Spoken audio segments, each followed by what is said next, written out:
विद्यार्थी मित्रांनो नमस्कार. सर्वांचं आजच्या तासिकेमध्ये हार्दिक स्वागत. शुक्रवारी आपली शेवटची तासिका झाली होती.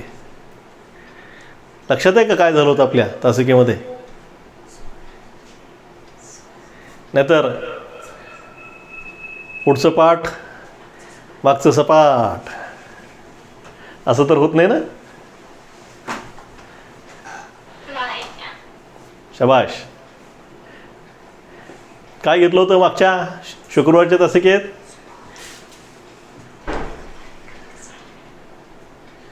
स्वर, व्यंजन, त्यांचे प्रकार, अर्धस्वर, उष्णे, महाप्राण. शाबाश, सगळंच सांगून टाकलं तू तर. धन्यवाद, अभिनंदन तुझं. आणखीन काहीतरी सांगितलं होतं मी, लक्षात आहे का? देवनागरी लिपीची वैशिष्ट्ये सांगितली होती अगोदर. पण एक तुम्हाला होमवर्क सांगितला होता मी, गृहपाठ म्हणतात मराठीत. काय सांगितलं होता?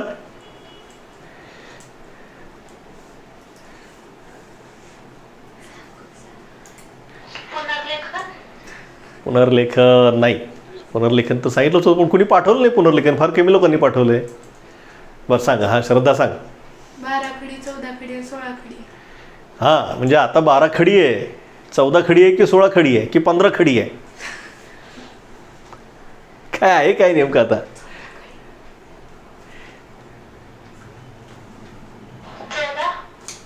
14. बर, कशामुळं 14?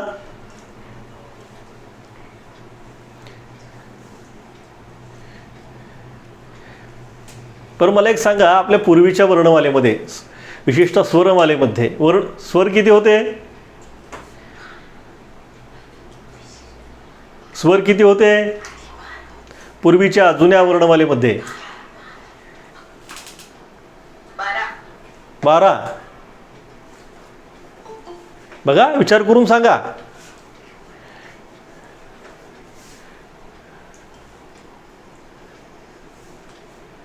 अ आ इ ई उ ऊ ए ऐ ओ औ. हा स्वर आहेत का?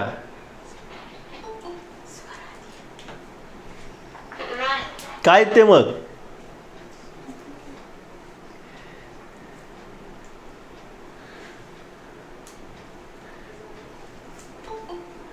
स्वरादी आहेत ना, त्यांना आपण स्वरादी म्हणतो. अमहा. मग अमहा सह 12 खडी होती ना आपली.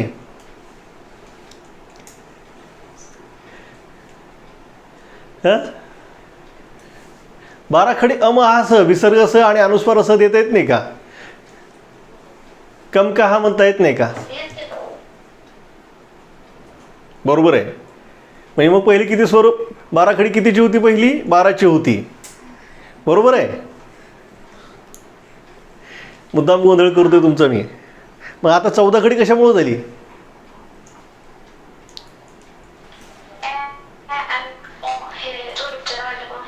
या आणि अ हे नवीन स्वर आल्यामुळं. बरोबर आहे. आणि त्या ह्यांचं काय करायचं मग? रू आणि रुलूचं?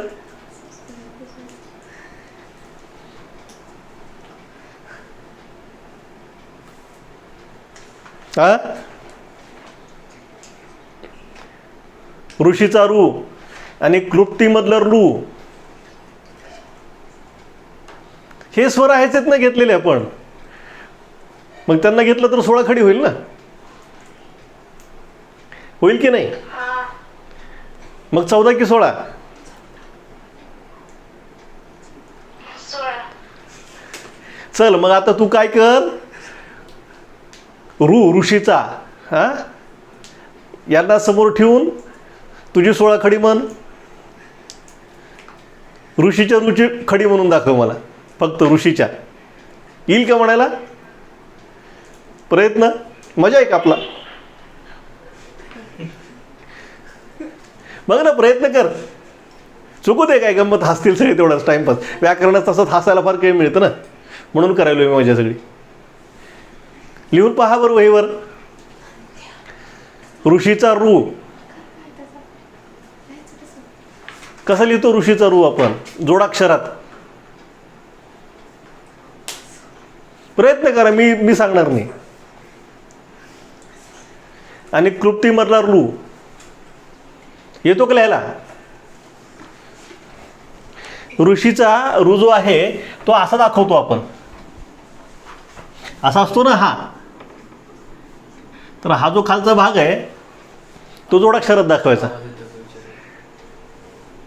आवाज येतोय ना माझा?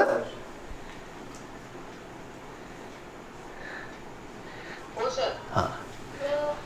मग या ऋषीचा रू असा दाखवता येईल का?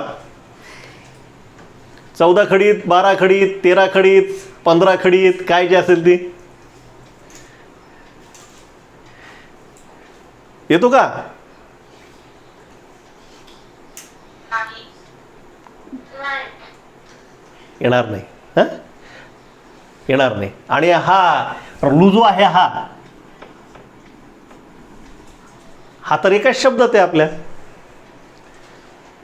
क्लृप्ती शब्द येतो, तोही नाही काय. म्हणून आपण काय केलं, पहिलीच्या सुद्धा जुन्या वर्णमालेमध्ये जे स्वर आहेत आपले हे 14 असताना लिहित असताना 12 खडीच देत होतो आपण, देत असताना 12 खडीच देतो हे 2 स्वर रू आणि रू वगळून.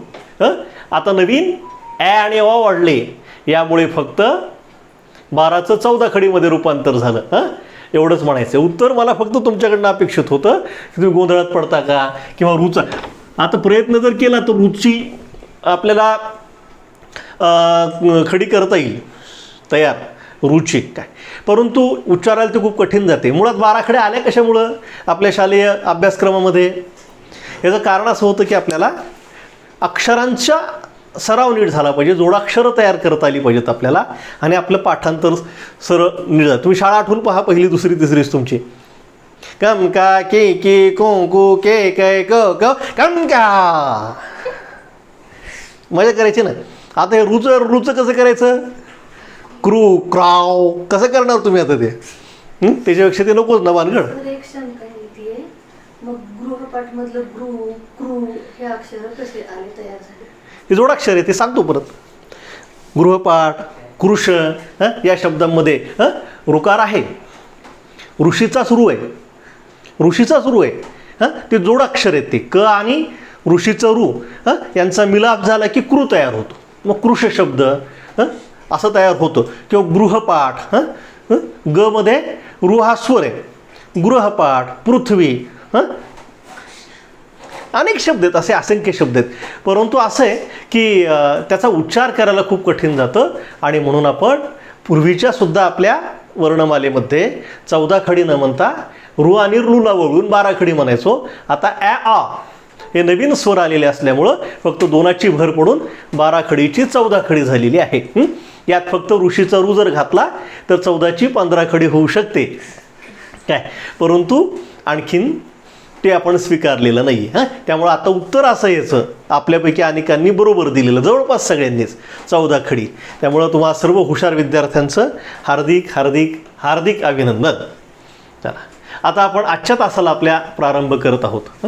आपण मागच्या तासिकेमध्ये आत्ता जसं तुम्ही सांगितलं की आपण आपले स्वर आणि व्यंजन व्यवस्था पाहिली, मराठीतले स्वर आणि मराठीतले व्यंजन पाहिले, आणि त्यांचे प्रकार पाहिले, त्यांचं वर्गीकरण हे पाहिलं. इथं फलकावर मी हे वर्गीकरण केलेलं आहे. तुम्हाला तुमच्या वहीमध्ये आता हे वर्गीकरण उच्चार स्थानानुसार स्वर आणि व्यंजनांचा जो उच्चार आपण आपल्या कंठातनं करतो, मुखातनं करतो, ह्या उच्चारांची स्थानं आहेत, ठिकाण आहेत, आणि त्यावर तो स्वर किंवा ते व्यंजन बेतलेलं असलेलं आपल्याला दिसतं. त्यामुळे क्रमाक्रमानं आता लिहायचं आहे उच्चारस्थाने. ह्याच्यात मी फार वेळ घालवणार नाही, कारण आपल्याला संधीकडे आज जायचं आहे. संधीला प्रारंभ करायचा आहे आज आपल्या तासिकेमध्ये आपल्याला, बरोबर आहे ना. सगळ्यांना आवडणारी संधी, आवडणारी नाही, आवडणारा संधी, कारण संधी हा शब्द व्याकरणात इथं या घटकासंदर्भात पुल्लिंगी आहे. तो संधी असा आहे, सांगेन नंतर तुम्हाला आल्यानंतर. आता उच्चारस्थानानुसार स्वर आणि व्यंजन यांचं वर्गीकरण वहीमध्ये लिहायचं आहे. मी स्पष्टीकरण देतोय आणि तुम्ही ते लेखनही करायचं आहे. स्थान 3 गट करायचेत, कॉलम्स आपल्याला 3 करायचेत. स्थान, स्वर आणि व्यंजन. पहिलं स्थान आहे कंठ्य. कंठ्य. हां, आता हे कंठ्य जे आहे ना तत्सम शब्द आहे आणि तत्सम शब्द जो असतो हा पंचमवर्ण पद्धतीने लिहिला पाहिजे. आता पंचमवर्ण पद्धती पुढे आल्यानंतर तुम्हाला सांगेनच. हा शब्द असाही अर्धण अर्धठ आणि य असाही लिहिला जातो. अनुस्वार जो क वर द्यायचा त्याऐवजी अनुनासिक दिलं जातं अनुस्वाराच्या ऐवजी कंठ्य. असाही लिहिला हरकत नाही. हा अधिक योग्य आहे व्याकरणदृष्ट्या. हां, कंठ्य. कंठ्य म्हणजे आपला कंठ. ह्याचा हो हा घसा थोडं थोडं अधूनमधून हसा हा आहे आपला घसा आहे का नाही. हां, तर कंठ्य. कंठातनं जे स्वर निघतात स्वर कुठले निघतात अ आ. आता प्रयोग करायचा व्याकरणामध्ये नुसतं लिहायचंच नाही. तर देवानं आपल्याला तोंड दिलेलं आहे आणि ते बोलण्यासाठी सुद्धा असतं अ आ. अ आ आहे की नाही. हां, इथून. हां, आणि व्यंजने कुठली कुठली कचा गर कचा वर्ग क ख ग घ ङ आणि ह. ह ह कंठात नाही. ह ह दोन प्रकारांचा आहे मराठीतला. एक महाप्राण ह तोही कंठच आहे आणि हा सुद्धा ह दोन वेगवेगळ्या अर्थांनी वापरला जातो. कसा आपल्याला नंतर पुढं पाहायचं आहे. इथं लिहा कंठ्य. लिहिलंय सगळं लिहिता येत ना सगळे सगळे. हां, कंठ्य अ आ स्वरांमध्ये व्यंजनांमध्ये क ख ग घ ञ ह. आता नंतर तालव्य. तालव्य आपली जिव्हा आपली जीभ जेव्हा वर टाळूला वेगवेगळ्या ठिकाणी चिकटते चिकटते नाही चिटकते टेकते असं म्हणूया आपण काय तेव्हा तालव्य हा उच्चार निघतो. तालव्य ई ई आणि नव्याने आलेला ॲ. आता ही जागा आता थोडं पुसतो इथं मी हा मुद्दाम कारण आपल्या अधिकृत पुस्तकांमध्ये ॲ आणि अ ह्या या स्वरांचे स्थानं जे आहेत आणखीन टाकलेले नाहीत निश्चित करून. पण मला असं वाटतं की ई ई आणि ॲ यांची स्थानं जवळ आहेत आणि म्हणून मी इथं टाकलेली आहेत. ह्याला कंसात लिहित असताना फक्त थोडंसं कारण कंसात लिहिल्यानंतर तुमच्या लक्षामध्ये येईल की अजून निश्चित व्हायचं आहे ते स्वरामध्ये. आणि व्यंजनामध्ये च छ ज झ ञ आणि श. च छ चे उच्चार दोन प्रकारचे आहेत दंत तालव्य आणि तालव्य. छ छ ज झ ञ श. च नाही म्हणलं मी नीट लक्ष द्या माझ्याकडं. च नाही म्हणलं च. हां, चावट काय च एकच आहे चावटच आहेत काय. चमचा चमचा. कुठला दंत तालव्य आणि कुठला तालव्य. पहिला कसा आहे च दंत तालव्य दुसरा चा तालव्य. हां, तर वरचं च छ ज झ ञ श. आता दंत तालव्य स्वरांच्या गटामध्ये दंत तालव्य स्वरांच्या गटामध्ये दंत तालव्य स्वर नाही आहेत. आणि व्यंजन आहेत च ज झ. च ज झ. झगडा जग झगडा जग. चमचा च. मूर्धन्य मूचा उकार नेहमीसाठी दुसरा असतो. मूर्धन्य. मूर्धन्य म्हणजे काय. मूर्धन्य म्हणजे आपली जीभ जी असते ही पूर्ण उलटी फिरवायची तोंडातल्या तोंडात बाहेर नाही. कुठं फिरवायची तोंडातल्या तोंडात न्यायची कुठं टाळूकडं. आणि जिभेचं जे अग्र म्हणजे टोक आहे हे मागं ठेवायचं. इथं उच्चार पाहिल्यानंतर कळलं आपलं मूर्धन्य रू रू जीभ फिरते शेंडावर फडफडतो रू. आणि ट ट वर्ग सगळा वर्गीय व्यंजनातला ट ट ठ ड ढ ण र श. उच्चार करून पाहिजे. ट ठ ड ढ ण र श. श जो आहे हा जिव्हा पूर्ण उलटी होते मूर्धा आपली जिव्हा जी आहे पूर्ण उलटी होते, पण तिचा स्पर्श होत नाही. हां, नाही तर त्या स्पर्श व्यंजनामध्ये टाकलं असतं. हां, हे उष्मेत श क्ष क्ष. हां, मूर्धन्य. आता दंत्य. दंत्य सगळ्यांना जात आहेत आपल्याला, शबाश, दाखवू नका कोणी. दंत्य. हां, ऋ हा स्वर एकच स्वर आहे आणि त वर्ग तथ ददन.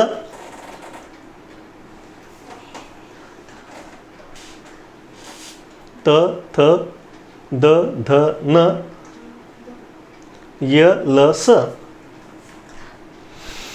किंचित स्पर्श असतो. दंत्य. दंत्य. ओष्ठ्य. ओष्ठ्य ओठ आपापले ओठ. उ उ उ उ. प फ ब भ म. प वर्ग सगळा लिहा. फटफट फटफट लिहा, म्हणजे चटचट चटचट लिहा. हां, चुकीचं फक्त लिहू नका गडबडीत. प फ ब भ म. कंठ तालव्य. कंठातनं आणि टाळूतनं संयुक्त उच्चार होतो. ए ऐ. व्यंजनात नाही आहे. कंठौष्ठ्य. कसा उच्चार आहे, कोण म्हणून दाखवतो ऑनलाईन? कंठौष्ठ्य म्हणा.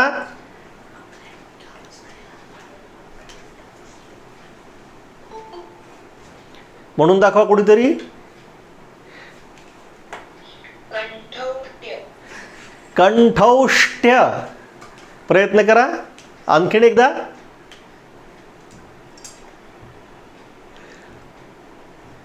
अरे म्हणा. कंठौष्ट्य. शाबाश शाबाश. नाव काय तुझं? वरद. वरद. शाबाश. सोलापूरचा ना तू? हो. शाबाश, चांगला उच्चार केलास. कंठौष्ठ्य. हां, फक्त ट नाही आहे, ठ ठ ठमीचं. हां, ठमीचं ठ असतं ना. हां, कंठौष्ठ्य. ओ औ हे मुळातले दिलेले पुस्तकातले. हां, आता नवीन जो स्वर स्वीकारला आपण ऑ. हां, ऑ. हां, बॉल. बॉल. हां, तर तू काय? Call, ball, tall, mall. हां, ऑ हा कसा आहे? ओष्ठेच आहे. त्यामुळे नक्कीच तो जेव्हा केव्हा पुस्तकात लिहिला जाईल तेव्हा कंठोष्ठ्यमध्येच लिहिला जाईल. आणि शेवटचा दंतौष्ठ्य. दंतौष्ठ्य. उच्चार कर श्रद्धा. दंतौष्ठ्य. शाबाश. ईश्वरी तू सांग. दंतौष्ठ्य. दंतौष्ठ्य. पूर्वा. दंतौष्ठ्य. हां, शाबाश. दंतौष्ठ्य. व आपला खालचा ओठ, आपले वरचे दात. जागा बदलायच्या नाही, नाहीतर वेगळंच निघायचं काहीतरी. हां, दंतौष्ठ्य. हां, यांचा किंचित स्पर्श. व व व. हां, दंतौष्ठ्य. हां, तर अशी ही स्वरस्थाने आणि व्यंजनस्थाने असलेली आपल्याला दिसतात. हां, ह्यांचा पुढं खूप संबंध आहे. पुढचं जे व्याकरण शिकायचं आहे आपल्याला, हां, यांचा पुढच्या अनेक गोष्टींमध्ये खूप संबंध असलेला आपल्याला दिसतो. संधी पाहायचा आहे आत्ता, संधीचा अभ्यास करायचा आहे, किंवा आणखीन पुढं वेगवेगळ्या प्रकारांमध्ये व्याकरणाच्या या उच्चारस्थानांचा, या स्वरांचा, या व्यंजनांचा खूप जवळचा संबंध आहे. आणि तो कसा आहे तो पुढे नक्कीच लक्षात येईल. त्यामुळे याचा नीट सराव आपण करायचा. आता या बाबतीत काही अडचण असेल तर कृपया विचारा, नाहीतर आपल्याला आजचा जो आपला टॉपिक आहे, मुख्य टॉपिक आजच्या तासिकेचा संधी, त्याला आपल्याला प्रारंभ करायचा. कोणाला गाड हे पुसू का मी? कुणाच लिहायचं राहिलं आहे का? मी याचा स्क्रीनशॉट काढून टाकेन परत वाटलंच तर.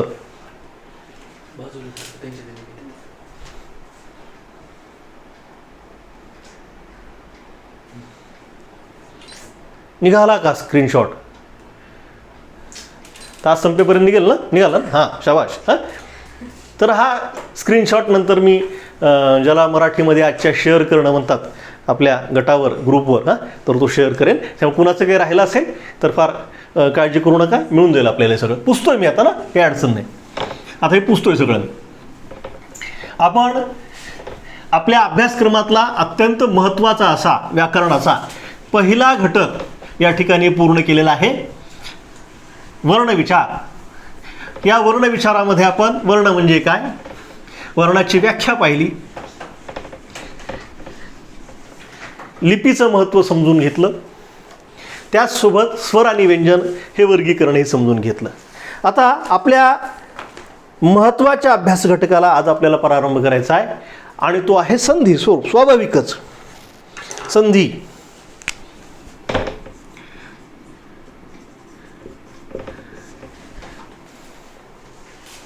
संधी हा शब्द खूप महत्त्वाचा, त्याचा अर्थ आपल्याला समजून घ्यायचा आहे.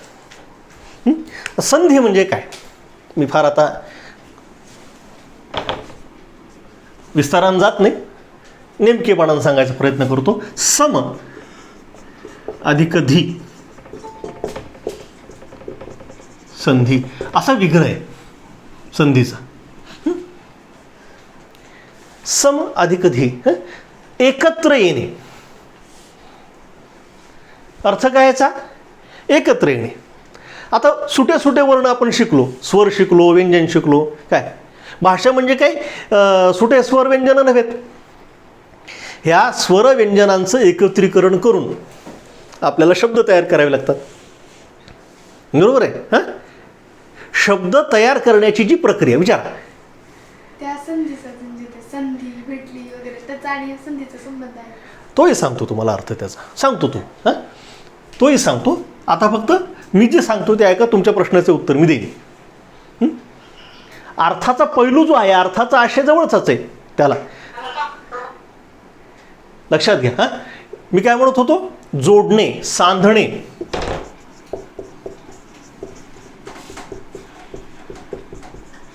जोडणे, सांधणे असा या शब्दाचा अर्थ आहे. काय अर्थ आहे, जोडणे, सांधणे. जवळजवळचे दोन वर्ण दोन शब्दांमधले एकत्र येऊन एक नवीन शब्द तयार होतो. आणि ही कोणाच तरी माईक चालू आहे. आणि ही प्रक्रिया अत्यंत स्वाभाविक रीतीने होत असते बोलत असताना. पहा, आपण बोलत असताना सुद्धा काय प्रत्येक शब्द सुटा सुटा बोलत नाही. मी जर विचारलं, हां तुम्हाला कळालं का, तर तुम्ही असं नाही म्हणत हो सर तुम्ही जे काही शिकवलं ते आम्हाला कळालं, किंवा असंही नाही म्हणत की हो सर तुम्ही जे काही शिकवलं ते आम्हाला अजिबात नाही कळालं. तुम्ही काय म्हणता, हो. तुम्ही काय म्हणता, नाही. हां, कमीत कमी शब्दांमध्ये, कमीत कमी अक्षरांमध्ये आपला सगळा व्यवहार चाललेला असतो. हां, याला काटकसरीचं तत्व म्हटलं जातं. काटकसरीचे तत्व. भाषेमध्ये हे काटकसरीचं तत्व फार वापरलं जातं. मोजून, मापून, पुरवून. हां, ही गोष्ट खूप महत्त्वाची. कमीत कमी अक्षरांनी कमीत कमी शब्दांचा वापर कसा करता येईल असा प्रयत्न आपण करत असतो. संधी होत असताना किंवा ही जोडणे सांधण्याची प्रक्रिया होत असताना सुद्धा काय घडतं की जे दोन शब्द असतात, या दोन शब्दांमधील अखेरचा वर्ण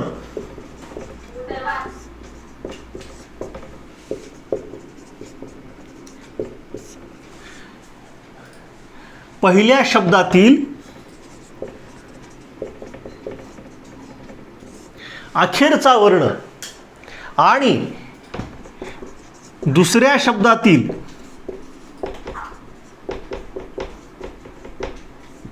पहिला वर्ण यांचं एकत्रीकरण होऊन, शांतपणे ऐका म्हणजे लगेच कळेल. हां, दोन शब्द असतात, दोन शब्द एकत्र येतात.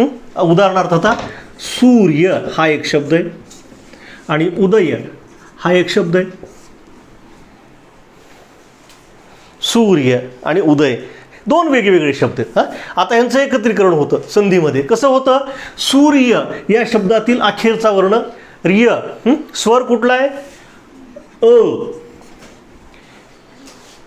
हां, आणि उदय शब्दातील पहिला वर्ण कुठला आहे, उ. म्हणजे स्वरच आलेला आहे. अ अधिक उ, यांचं एकत्रीकरण ओ असं होतं आणि शब्द तयार होतो सूर्योदय. सूर्य उदय झाला असं नाही म्हणत आपण, सूर्योदय झाला असं म्हणतो. हे माझे आई आणि वडील असं नाही म्हणत आपण, हे माझे आई वडील. एकत्र करतो.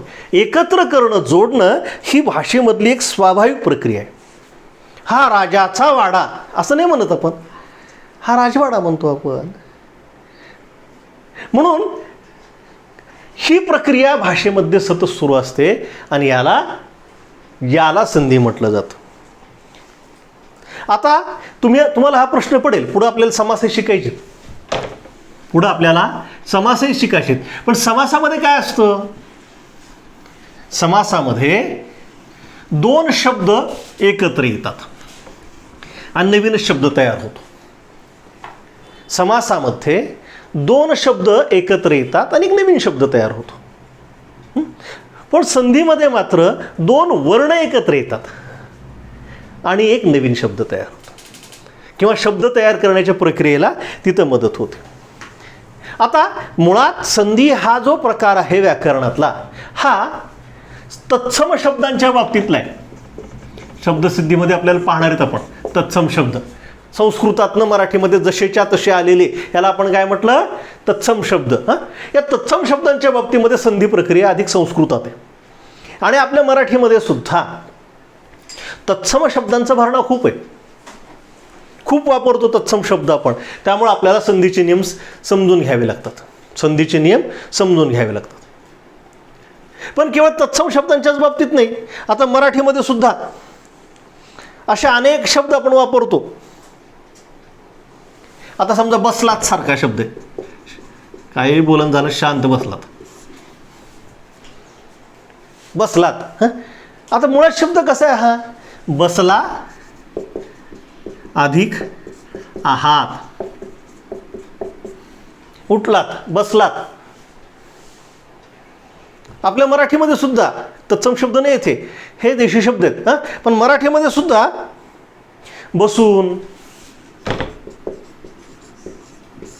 करून, उठून अशा अनेक शब्द आहेत. काय आता हे कसे शब्द आहेत? बस अधिक ऊन असा विग्रह आहे त्याचा, लक्षात घ्या. पण आपण जोडत असताना आता बसला आहात असं न म्हणता आपण बसला म्हणतो. आता करतात असं सुद्धा म्हणतात बोलीभाषेमध्ये, करता आहात, करतात. काय पण ही भाषेमधली सोय असते. भाषा ही स्वाभाविक असली पाहिजे, भाषा ही प्रवाही असली पाहिजे. आणि लक्षात घ्या, कधीही बोलत असताना माणसाचा कल हा पुढच्या वर्णाकडं, पुढच्या वर्णानंतर पुढच्या शब्दाकडं असतो. तेव्हा खणखणीत उच्चार नाही करत आपण. कधी कधी वर्णमालेमध्ये जसे वर्ण आपण शिकलो उच्चारायला, काय तसे बोलताना फार क्वचित उच्चारतो आपण.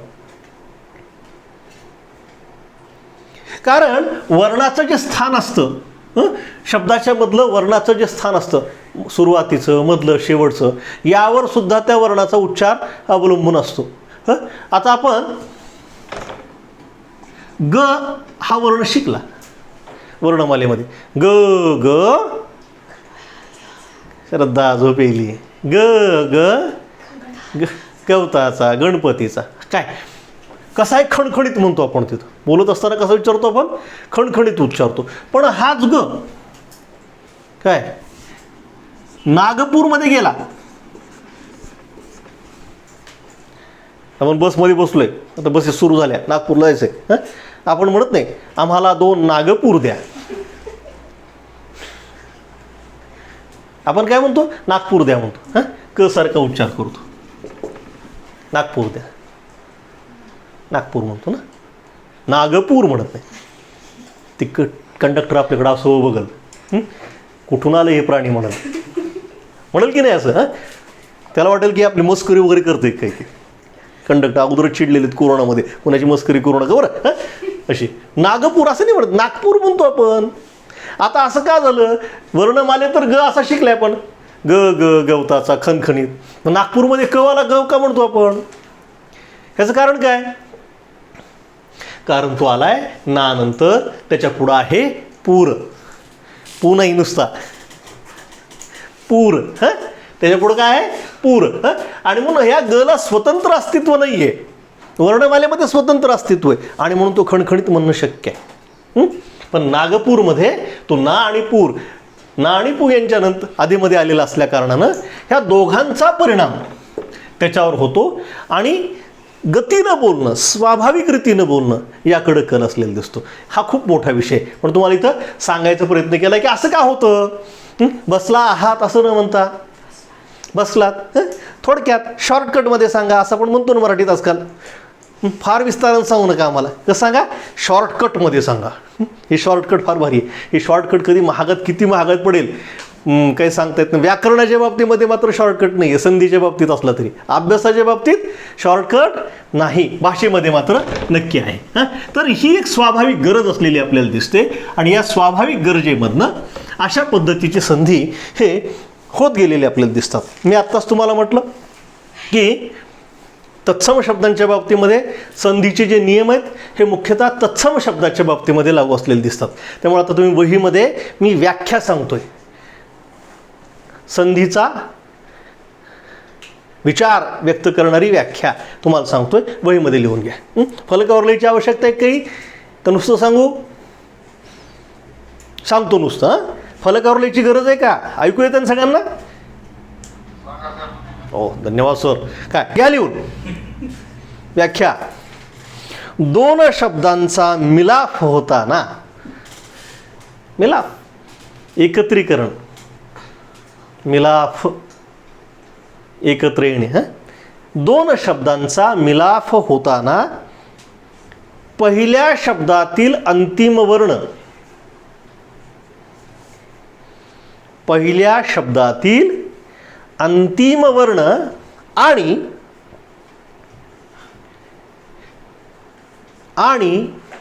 गती हवी लेखनात, आणि दुसऱ्या शब्दातील पहिला वर्ण,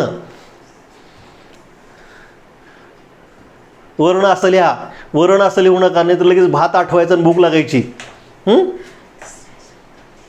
दुसऱ्या शब्दातील पहिला वर्ण यांचे एकत्रीकरण होऊन,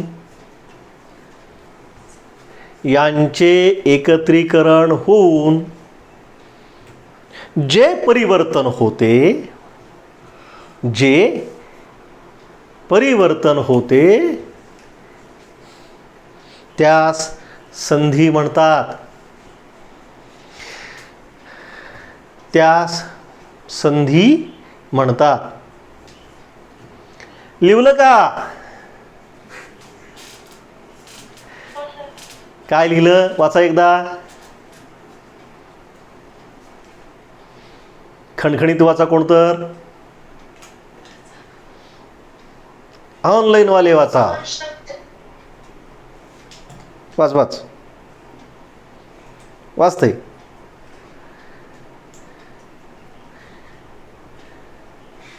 वाच ना लवकर. हॅलो. दोन शब्दांचा मिलाप होताना पहिल्या शब्दातील अंतिम वर्ण आणि दुसऱ्या शब्दातील पहिला वर्ण यांचे एकत्रीकरण होऊन जे परिवर्तन होते त्यास संधी असे म्हणतात. त्या संधी असे म्हणतात. कळालं? खूप छान वाचलं तईनी. अभिनंदन. टाळ्या इथून तुझ्यासाठी. काय लिहिलं आपण? दोन शब्दांचा मिलाप होताना, दोन शब्द एकत्र येताना. मिलाप म्हणजे काय? एकत्र. संधी म्हणजे करार, दोन पक्षात करार झाला. संधी, तह. मराठ्यांमध्ये संधी झाला, तह झाला. मराठी आणि मोगलांमध्ये अशा इतिहासाच्या पुस्तकात वाचलं असतात. शिवाजी महाराजांच्या इतिहासामध्ये वगैरे तह झाला, संधी झाला, करार झाला. संधी एकत्र येणं. कोण येतात एकत्र? इथं शब्द एकत्र येतात. आणि हे एकत्र येत असताना काय गंमत घडते? पहिला शब्द संधीतला, फर्स्ट पार्टी कोण आहे? पहिला शब्द, त्यातला अखेरचा वर्ण. मग व्यंजन असेल, स्वर असेल, नाहीतर स्वरादी असेल. हां, आणि दुसरा शब्द त्यातील पहिला वर्ण म्हणजे स्वर असेल, व्यंजन असेल, नाहीतर स्वरादी असेल का? गधडे, हां, स्वरादी सुरुवातीला कसे येईल? हां, अगोदर काहीतरी स्वर लागेल आणि नंतर मग विसर्ग येईल ना, असं कधी आलंय का? असं लिहिलंय का कोणी कधी? हां, स्वरादी कधी सुरुवातीला शब्दाच्या येत नसतात भाऊ. स्वरादी हे नेहमीसाठी पुढे येत असतात स्वराच्या, म्हणून तर त्याला स्वर आधी आणि नंतर आम्ही असं म्हटलेलं आहे. स्वरादी म्हणजे स्वर आणि व्यंजन वर्णाच्या सुरुवातीचे एकत्र येऊन, लक्ष द्या इकडं, एकत्र येऊन जी गंमत घडते त्या गंमत जमतीला काय म्हणायचं? संधी म्हणायचं. उदाहरण दिलं तर मग अशी सूर्य उदय, गणेश, श्री गणेशाय नमः आपल्या व्याकरणाच्या तासाचा होतोय. गणेश कसा शब्द आहे? गण अधिक ईश. काय? नीट उच्चार करा. कसा उच्चार आहे? हां, ईश असं आहे का? सरांचं हुकलं का चुकलं का? बरोबर आहे. काय चुकलं ताई? बरोबर आहे हे. हां, काय चुकलं बेटा? बरोबर सांगते, सांगा. हां, ई दीर्घ आहे ना, ह्याला दुसरं म्हणायचं, दीर्घ म्हणायचं. लक्ष पाहिजे. व्याकरणाच्या तासामध्ये कायम अलर्ट, सावध असलं पाहिजे. आणि जरा जरी हुकल्यासारखं वागलं तरी मग बारीक सारीक चूक लक्षात येत नाही. ढीलपणा देत कशालाही बरोबर म्हणायचं नाही. इथं चुकीच लिहिलं तर मी सरांनी लिहिलं म्हणून काय झालं? चूक ती चूकच आहे का नाही? गण अधिक ईश बरोबर अ अधिक ई बरोबर ए, म्हणून कसं झाला? हा गणेशाचा शब्द झाला आहे का नाही? गणांचा ईश, गण म्हणजे समुदाय, गणांचा ईश तो गणेश. असे आपल्याला संधी इथं अभ्यासायचे.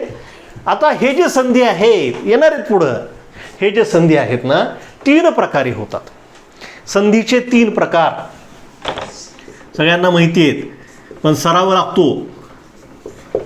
सराव खूप महत्त्वाचा. पहिला असतो स्वरसंधी, दुसरा असतो व्यंजन संधी,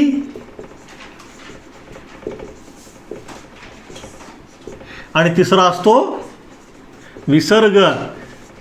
त्याला स्वरादी असंही म्हटलं जातं, पण स्वरादी न म्हणता विसर्गच फक्त लिहितो. याचं कारण असं की स्वरादीमध्ये अहा आहे,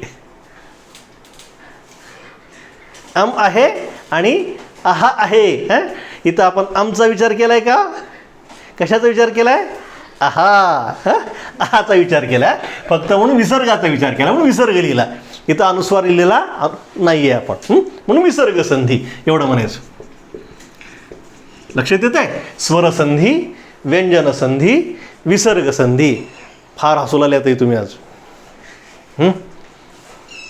विसरलं बरं का लिहायचं काहीतरी. हां, तर आता आपण यातला पहिला प्रकार आज सुरू करू. राहिलेला जो विषय असेल तो उद्याच तासिकेमध्ये पूर्ण करू. पहिला प्रकार कुठला? स्वरसंधी. काय स्वरसंधी म्हणजे?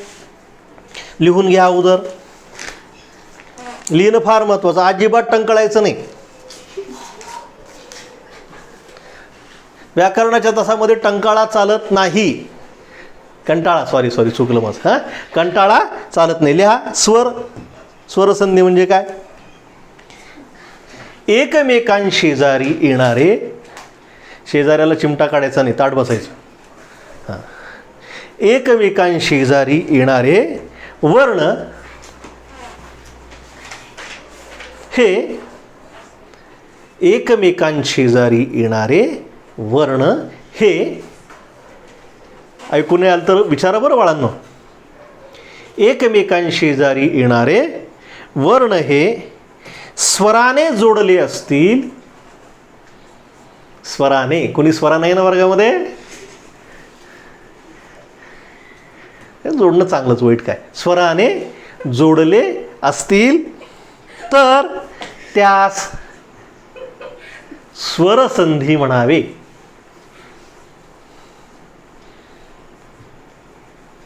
कोणाला तरी सांगायचंय, वाचून वाचून दाखवायचं लिहिलेलं.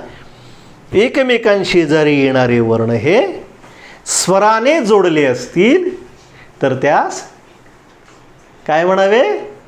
स्वरसंधी म्हणावे. उदाहरणार्थ विद्या अधिक अर्थी.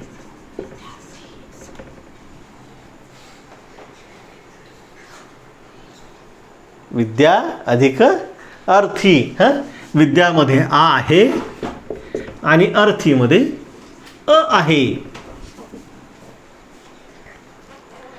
आ अधिक अ यांचा संधी आ असा होतो आणि म्हणून या शब्दाचा संयुक्त शब्द विद्यार्थी. पहा इथं आ आहे असा होतो. लक्षात येतं ना? कठीण नाही आहे. काही अडचण असेल तर विचारा बाळांनो, कारण आपल्याला पुढं सरकायचं आहे परत. विद्यार्थी ज्यांना संधी, काही जणांनी मला असं म्हटलं होतं की थोडं कठीण जातं संधी, सर जरा हळूहळू शिकवा, म्हणून मी हळूहळू शिकवतो. विद्या अधिक अर्थी विद्यार्थी हा स्वरसंधीचा, हे स्वरसंधीचं उदाहरण आहे. आता हे स्वरसंधी जे होतात, विशेषतः संस्कृतातले स्वरसंधी, हे सगळे जे नियम आहेत हे तत्सम शब्दांच्या बाबतीमध्ये पुन्हा पुन्हा सांगतोय लागू पडणारे आहेत. 4 ते 5 प्रकारे, 5 प्रकार आहेत स्वरसंधीचे. उपप्रकार किती उपप्रकार आहेत? फक्त 5. अरे बापरे, असं नका करू जीव गेल्यासारखं. किती? फक्त 5 आहेत. आणि नंतर व्यंजन संधी, विसर्ग संधी तर 2 आणि 3 आहेत. काय नाही, इतकं मस्त आहे संधी, बघेपर्यंत संपून जातं, काही टेन्शन घ्यायची गरज नाही. तर आता त्यातला पहिला प्रकार पाहू आपण, ज्याला दीर्घादेश संधी म्हणलेलं आहे.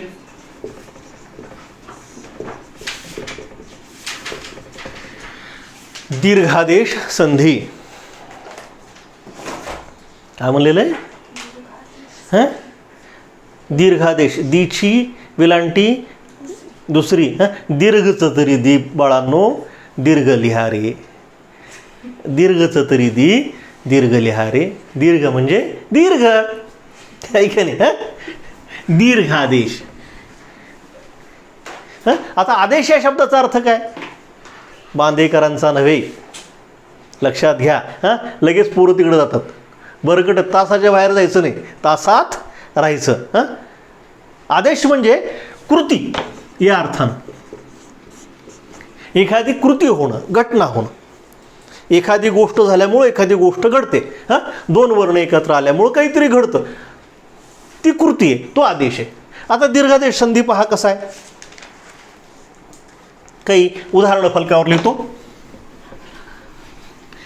ते उदाहरणं लिहा.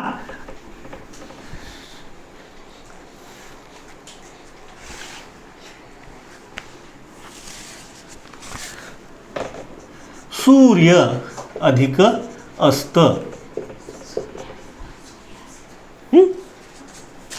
अ अधिक आ. अ अधिक अ बरोबर आ बरोबर सूर्यास्त. बघा इथं आ बसलाय हा या सूर्यापाशी.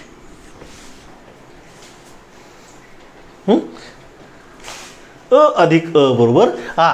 आता हे गणित जास्त महत्त्वाचं आपल्या दृष्टीने लक्षात ठेवायचं. पुढं लिहा. देवालय. देव अधिक आलय. सांगा बरं कसं कसं आहे. अ अधिक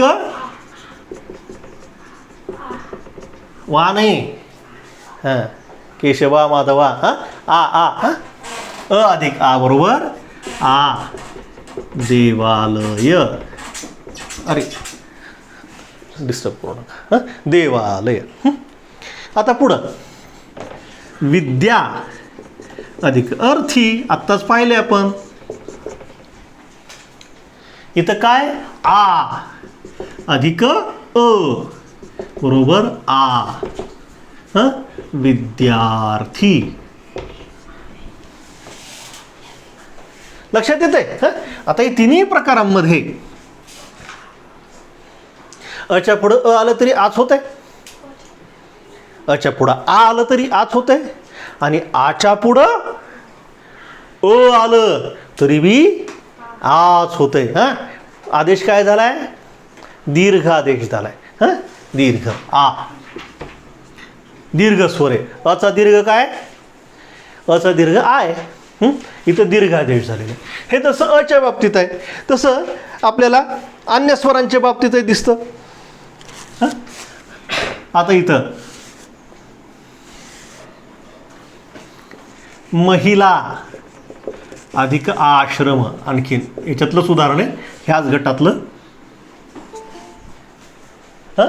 अधिक आ, अरे वा, अरे आ आहे का नाही?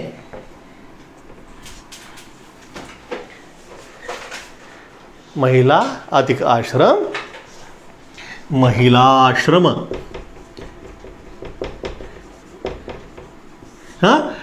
या हिची वेलांटी पहिली आहे, दुसरी देऊ नका. महिला आश्रम असं करू नका, का दोन्हीचे अर्थ वेगळेत. आता त्यात जात बसलो, विषयांतर होईल म्हणून जात नाही. हां, मही वेगळं आणि मही वेगळं नंतर सांगेन कधीतरी. हां, महिला अधिक आश्रम. आता हे पुढं असंच आहे, ई अधिक ई, मुनिच्छा.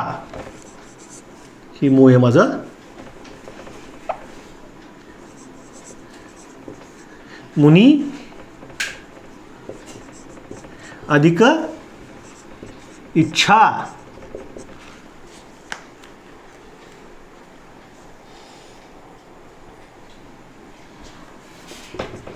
ई अधिक ई, ह्रस्व ई बरं का, मी चुकून दीर्घ लिहिलं तर. हां, ई अधिक ई बरोबर ई, मुनी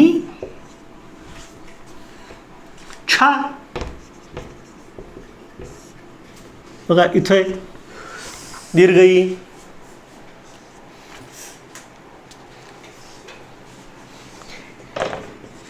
गिरी अधिक ईश.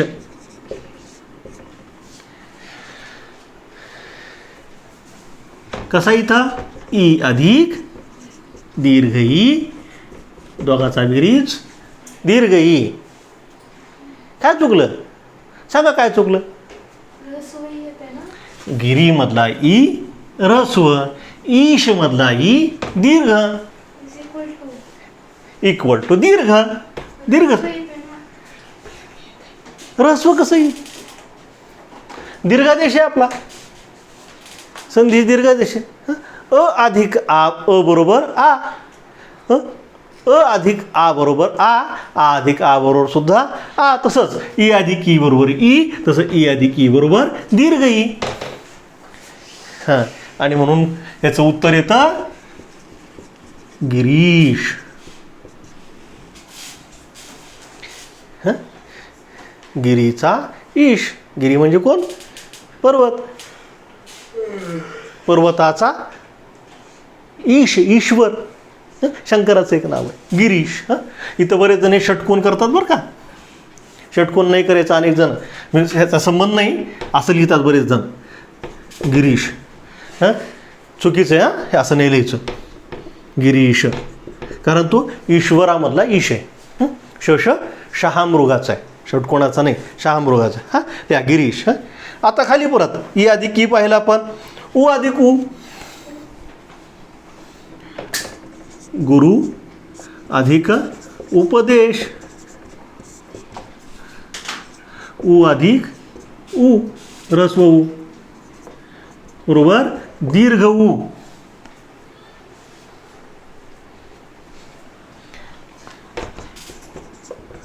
गुरुपदेश.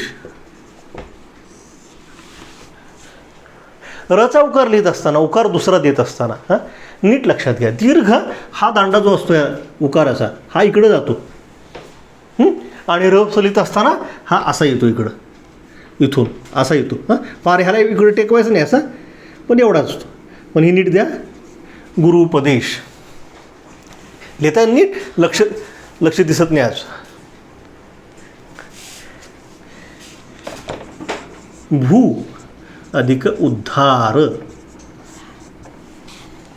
भूमध्ये दीर्घ उ आहे आणि हा रहस्य उद्गर उ आहे आणि म्हणून उ अधिक उ बरोबर दीर्घ उ भूधार. भूधार असा संधी होतो. हॅलो सर, बोला. इथं गुरुमध्ये रूला दीर्घ उ आहे, मग इथं रस्व कसं येईल? कुठं म्हणतो गुरुपदेशमध्ये का? हो सर. हे बघ, गुरुमध्ये हा रू ऱ्हस्व आहे. गुरुमधला रू जो आहे हा ऱ्हस्व आहे. हा ऱ्हस्व लिहिला आपण. उपदेशमधला उ ऱ्हस्व आहे. बरोबर आहे. दोन ऱ्हस्व एकत्र आली की त्याचा एक दीर्घ होतो, त्यामुळे हा दीर्घ लिहिला आपण. बरोबर आहे. आलं लक्षात? हां, म्हणून इथला रूचा उकार हा दीर्घ उ इथं. गुरुपदेश. आलं लक्षात? हो सर. हां, एवढं साधं आणि सोपं आहे. आता इथं हां विचार. ओम ह्याच्यापैकी काही येते का व्यंजन स्वर का ते काही वेगळंच आहे? इथं फक्त आपण सजातीय स्वरसंधी पाहतोय, एकाच जातीतील सजातीय. व्यंजन जे म्हणतेस ना, हा प्रश्न नीट विचार. ओम हा स्वर व्यंजन म्हणजे ह्याच्यात बसतो का, वर्णमालेत बसतो का? ओम ना, ओम. ओम. हां, ओम हे हे अक्षर आहे, स्वतंत्र अक्षर आहे. ओम हां, हे स्वतंत्र अक्षर आहे, जोडाक्षर आहे ते संस्कृतातलं. आपल्या वर्णमालेमध्ये आपण ते संस्कृतच्या वर्णमालेमध्ये वर्णमालेत नाही, ते स्वतंत्र अक्षरच आहे. जसं क्ष, जसं ज्ञ, हां तसं ओम आहे. ठीक आहे. हां, आता याला काय म्हणतात तिथं लक्षात घेतलं आहे. हां, इथं ह्या तिन्ही गटामध्ये, ह्या गटात असेल हा एक गट झाला महीचा, हां इथपर्यंतचा. हां, हा एक झाला, हा एक झाला. हां, इथं लक्षात घ्या तुम्ही दोन्ही तिन्ही गटांमध्ये काय झालं आहे, दीर्घ आदेश झाला, ऱ्हस्व स्वराचा दीर्घ स्वर झालेला आहे. आणि हे सगळे जे आहेत, हे सगळे जे आहेत हे सजातीय. सजातीय म्हणजे काय, कोणीतरी एकदम सांगा मला. सजातीय एकाच जातीचे. एकाच जातीचे. ही एक जाती जी असते स्वरांची, ही कशी निश्चित होते बाळा?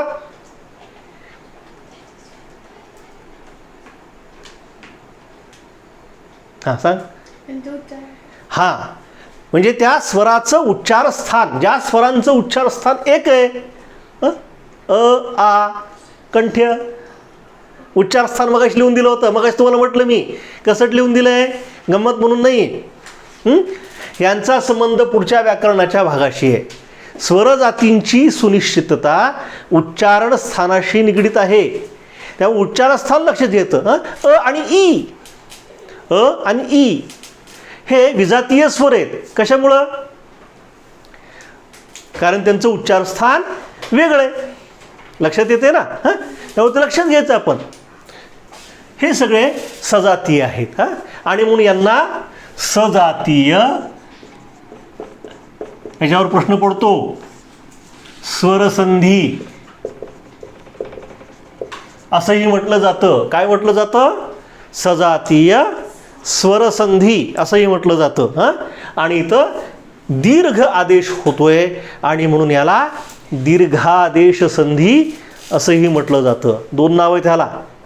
आपल्याला असतात ना दोन नाव, पाळण्यात ठेवलेले एक दोस्तांनी ठेवलेले अशी दोन नावं असतात ना, कंटाळायचं नाही. हां, सजातीय स्वरसंधी आणि दीर्घादेश संधी अशाही पद्धतीने याचा उल्लेख केला जातो.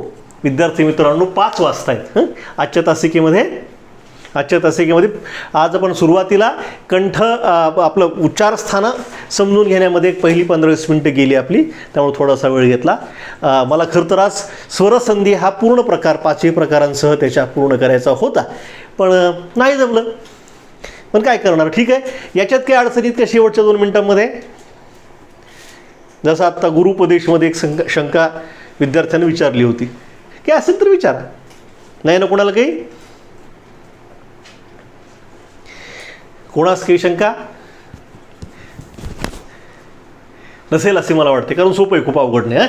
आता आपल्याला इथून पुढच्या म्हणजे उद्याच्याच तासिकेमध्ये आपल्याला राहिलेले जे 4 प्रकार आहेत, आता जसं आपण इथं हा दीर्घादेश पाहिला, तसा वृद्ध्यादेश पाहायचा आहे, गुणादेश पाहायचा आहे, यणादेश पाहायचा आहे, अयसंधी अयादी संधी पाहिजेत. खूप छान छान नाव आहेत, किती सुंदर नाव आहेत आपल्या व्याकरणिक परंपरेमधली.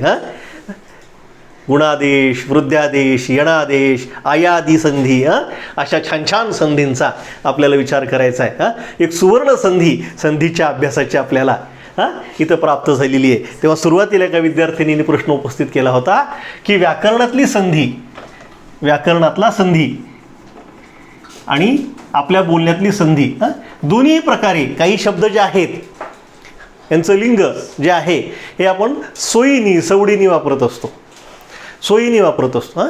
जेव्हा संधी चालून आली आहे असं आपण म्हणतो तर त्याचं सोनं केलं पाहिजे.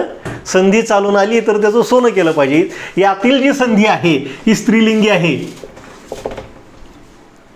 आणि व्याकरणातला जो संधी आहे तो पुल्लिंगी आहे. व्याकरणात जेव्हा संधी आपल्याला वापरायचा शब्द तेव्हा तो हे फार महत्त्वाचं नाही आहे, पण नेमकेपणा असावा तुमच्या बोलण्यामध्ये, वागण्यामध्ये, लिहिण्यामध्ये. म्हणून हा सांगतो की व्याकरणात जेव्हा संधी हा शब्द आपल्याला वापरायचा तेव्हा तो पुल्लिंगी वापरायचा.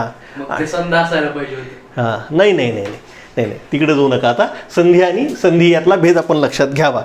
तर एवढा एक भाग आहे. आणखीन कुणाची काही शंका आहे का? शिकवलेल्या टॉपिकवर काही शंका आहे का कुणाची? विचारा. नाही? तेव्हा ठीक आहे, उद्याच्या तासिकेमध्ये राहिलेले 4 भाग आपण पूर्ण करू. आत्ता या ठिकाणी आपण विश्रांती घेऊ. थांबूया मग. धन्यवाद.